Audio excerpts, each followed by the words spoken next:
All right, today is January 3rd, 2026, brand new year. And in Clarkson, Washington, it's 53 degrees currently.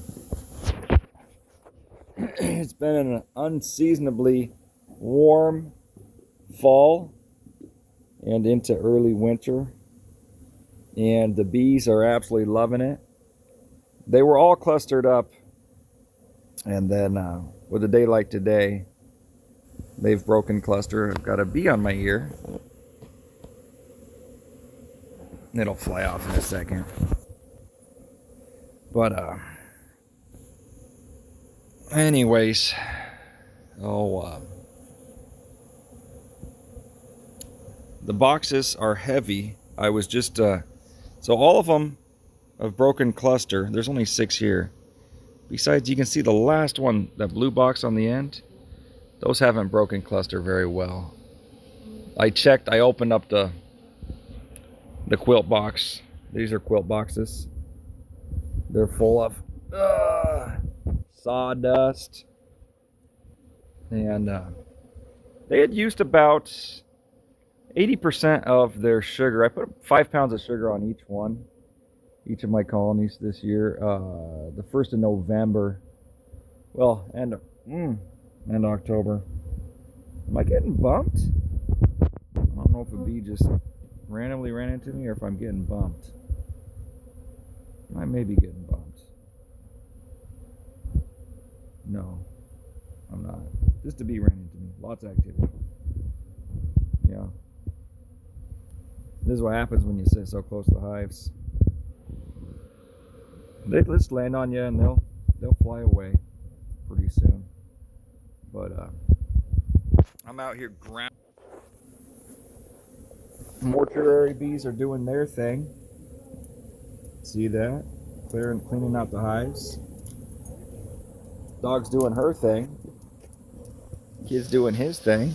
We're just doing our thing.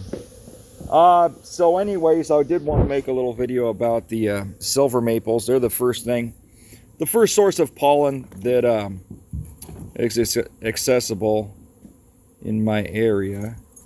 And this is a little bud of, oh, look at there, of a silver maple bud. And the bee kind of wanted to come and say hi to it. That's neat. Yeah, my bees are trained. They come in when I tell them to. Like herding cats. Cool stuff, though. Let's just enjoy this for a minute. There we go. So, my point for showing you this is these buds, they look like they're about just a few weeks from opening up. Silver maple trees right there. And in this low country, once those silver maples open up, then the bees can really start to gather pollen for spring buildup. I don't bother. Down where I'm at, I don't bother with any pollen substitutes, just because my bees have access to enough copious amounts of pollen. But that's just my specific microclimate area. I mean, I've got another spot where I have to feed pollen because they're just not going to get it. There's too much pressure from other colonies, other beekeepers, that if I didn't feed pollen in the other areas, then I just wouldn't, be serving my bees the best I can. These colonies, I'll take that off so it doesn't count. So there's no weight on there. All I've got is 2 mediums right here and quilt box. So only 16 frames because I run 8 frames. And you can see right here, I mean, that's 50 pounds plus.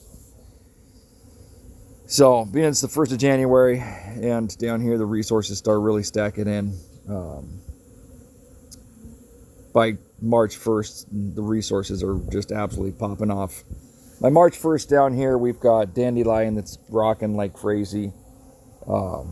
The silver maples have opened up, obviously. I might add a little bit of sugar in the middle of February, just depending on who's light.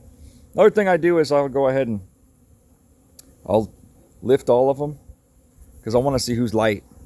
If anybody's light, then I'm going to give more sugar on them.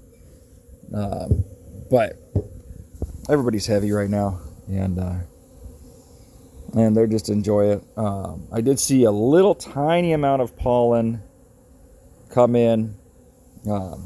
I suspected that would be like English ivy, but it was on literally one bee, and it was a little bit of pollen. I mean, like a fourth of a full nice sack of pollen, that you would see in like April. So somebody found something. Wasn't much of anything, but it's neat to see the bees really open up on days like today. So this one in the middle, that fourth one down there, it's being all crazy right now.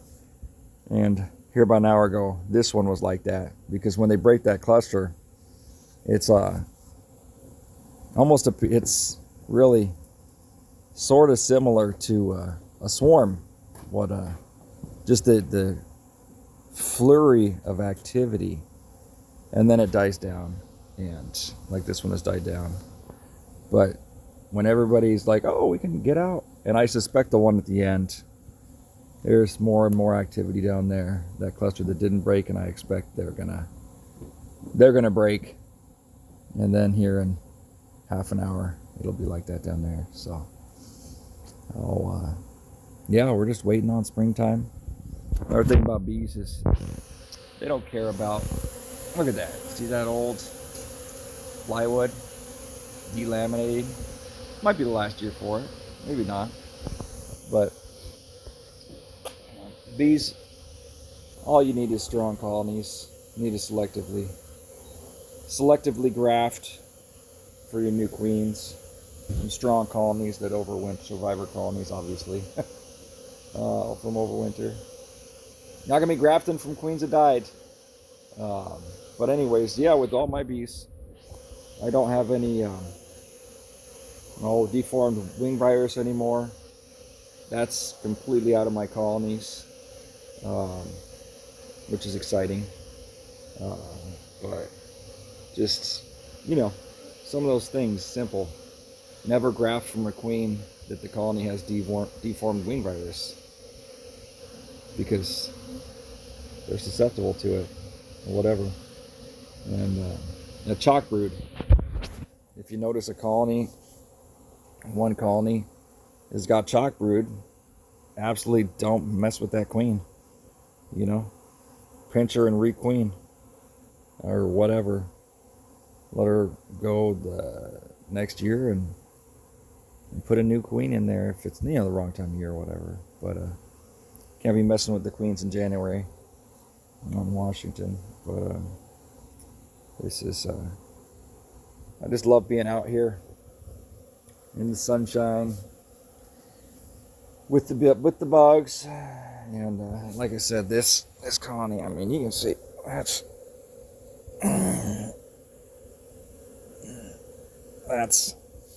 got some weight on it. And I've got some boxes in another place that are just packed with honey. And I really like to just get my boxes packed with honey, because if I get them packed with honey, good strong colonies, then that tickles. And then that's what makes it overwinter. I know people, they wrap their hives, and I understand the necessity in the extreme cold areas, but but do I? Because I'm not from an extreme cold area. But at the end of the day, it's strong colonies just loaded with resources going into winter. Good queens, and yeah. But last year, I mean, I was devastated. Coming out of winter, I only had 8 colonies, and I went into winter with 38 colonies, and I came out of winter with 7. But the ones that I did have, I had all those resources, and I just got pooped on. Bee poop.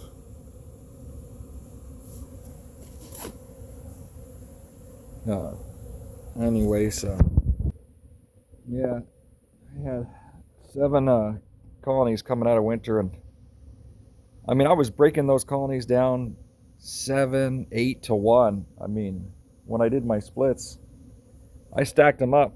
I stacked these up. I think I had one. I had it was like 2 deeps and like 3 mediums, something. I don't know. But anyways, I was breaking one colony down from, 1 colony to 8 nucleus colonies. And I did that with 3 or 4 of them. I think there was 2 that I couldn't even split from because they were weak. But from the decimation of the fall of 2024, really the bees that survived, they've been crazy strong bees. And I'm going into winter. I mean, I've got 21 colonies this winter, and I mean, we're into January, and you can see the bees they're doing great. It'll be interesting to see my winter losses this year. I bee pooped on that's bee poop. Looks like Grey Poop Pond. It smells like bee poop.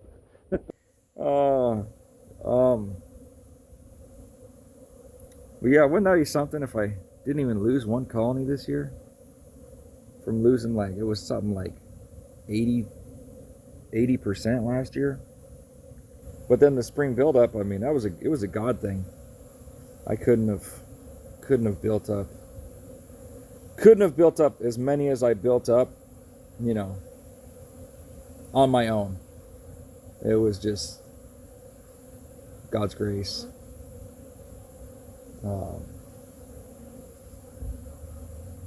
And then this year, 21 colonies going into winter and half a dozen down here, and we're into January, and I saw something was it 70 or 80% of winter losses happen by January 1st? I don't know. Don't quote me on that, please. Beekeeping is just always an investigation.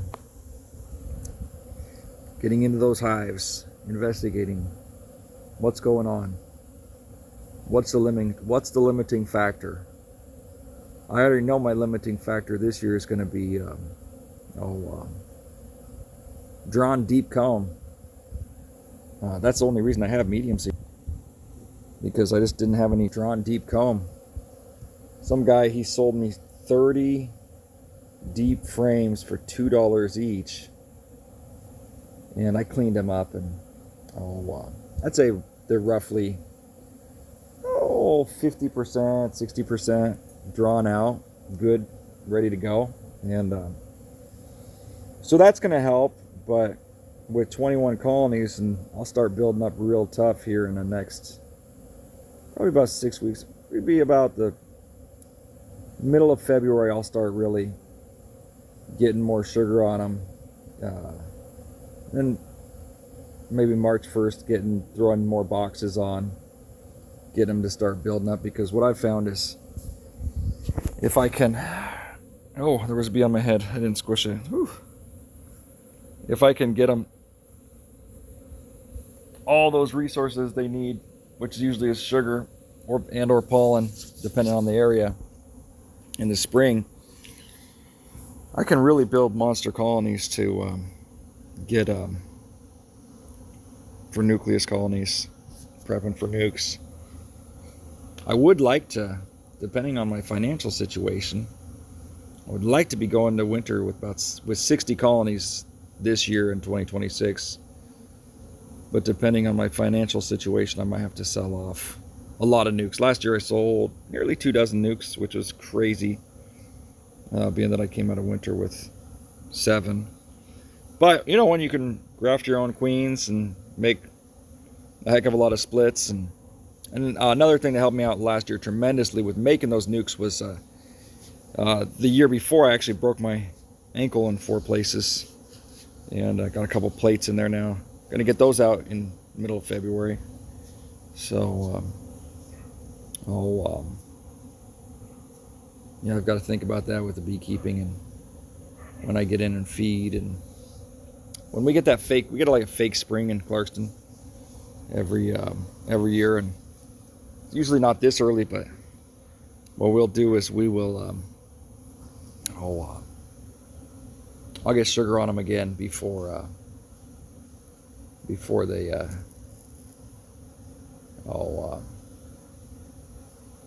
before I get my surgery. So I need to start thinking about that. So